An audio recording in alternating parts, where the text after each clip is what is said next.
Hello beautiful people, welcome back to our channel. A lot of persons have been saying in their closed door that Nnamdi Kanu is not really doing anything. They're just sitting back in diaspora and gingering people in Nigeria to keep doing things that will never really come to pass. It will shock you how much he has put in place, both off and on, both in diaspora and in Nigeria. It will shock you the people he has put in and the amount of money that have gone down over this immaterialization. A lot of persons before now have been calling him several names. After this news, you will decide for yourself if indeed he's a scammer, if indeed he's, wasting their time, promising them what will never happen, or if indeed he's working hard. It is left for you to decide after this news. But before we do so, we'd like you to subscribe to our channel if you have not done so already by clicking on the red subscribe button. Beside it, you see a bell notification icon. Please go ahead, click on it to get notified as soon as you update our channel on YouTube. We're going to start from what happened in 2019 and back to this present time. The leader of the indigenous people of Biafra, Nnamdi Kanu, has engaged a new American lobbying firm to help the group win the support of the United States government. The one-year deal is slated to run for 12 months and is costing Mr. Kanu an IPOB a whooping sum of $750,000, which is over 300 million naira at the current official exchange rate of 410 naira to $1 in Nigeria.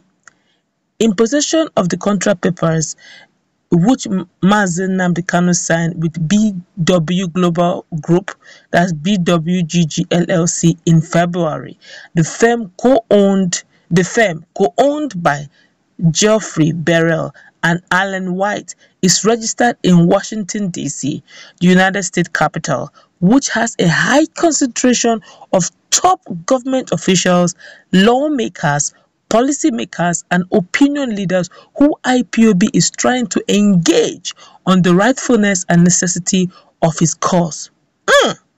The agreement, which took effect from March 1st, 2021, came months after an earlier one struck by Mr. Kanu with another US-based lobbying entity, which is called Mercury Public Affairs LLC, expired.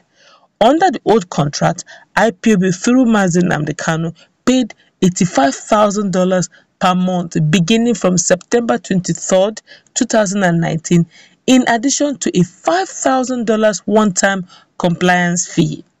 That means that Mr. Kanu paid $1,025,000 for 12-month contract, which is approximately 400 million naira based on the prevailing official exchange rate as at that time, which is 380 naira per dollar.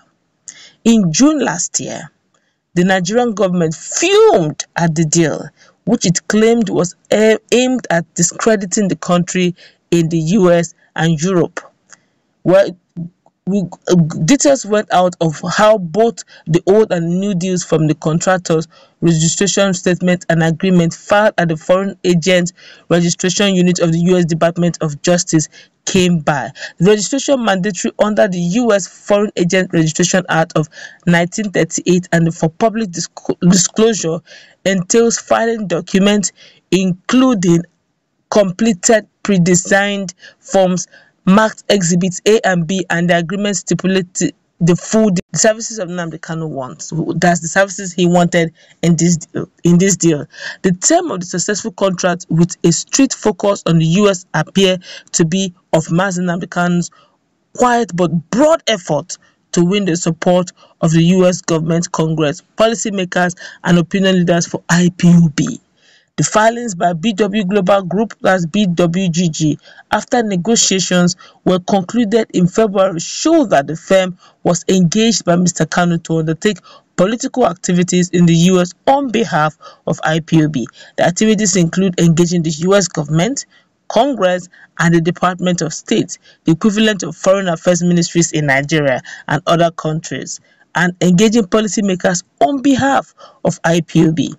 The registrar, that's PWGG, expects to advocate on behalf of IPOB within the U.S. government, including the U.S. Congress and the U.S. Department of State, and otherwise engage policymakers and opinion leaders. A part of the registration statement marked Exhibit B reads, the agreement signed on February 24, 2021 by Mr. Kanu, another representative of IPOB Rita Eze, and co-owner of BWGG, Mr. White, provides further details of what the job entails. BWGG shall provide the IPOB with services relating to the promotion of human rights and democracy, and shall otherwise act as advocate for the indigenous people of Biafra, document reads in part.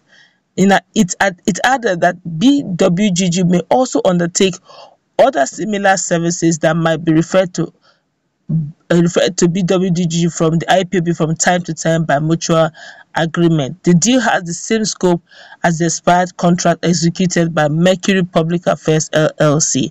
Under the agreement, Mercury provided strategic consulting and management services specific to issues facing the client in the areas of government relations and issues management. Well, the mode of payment.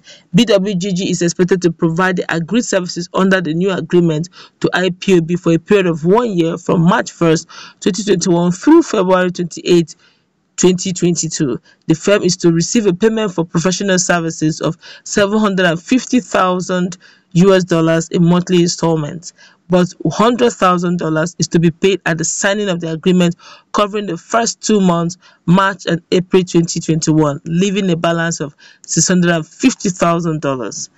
The balance of $650,000 will be paid in monthly installments of $65,000 per month, commencing on May 1st, 2021, and paid successively on the first of each month until total fee of $750,000 has been paid to BWGG by the client.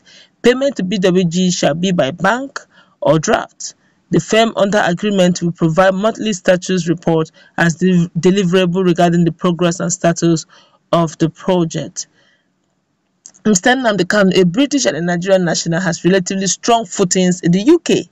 His engaging lobbyists to win the support of the US appear to be part of a broader move to win the buy-in of Western powers in the separatist cause of IPOB.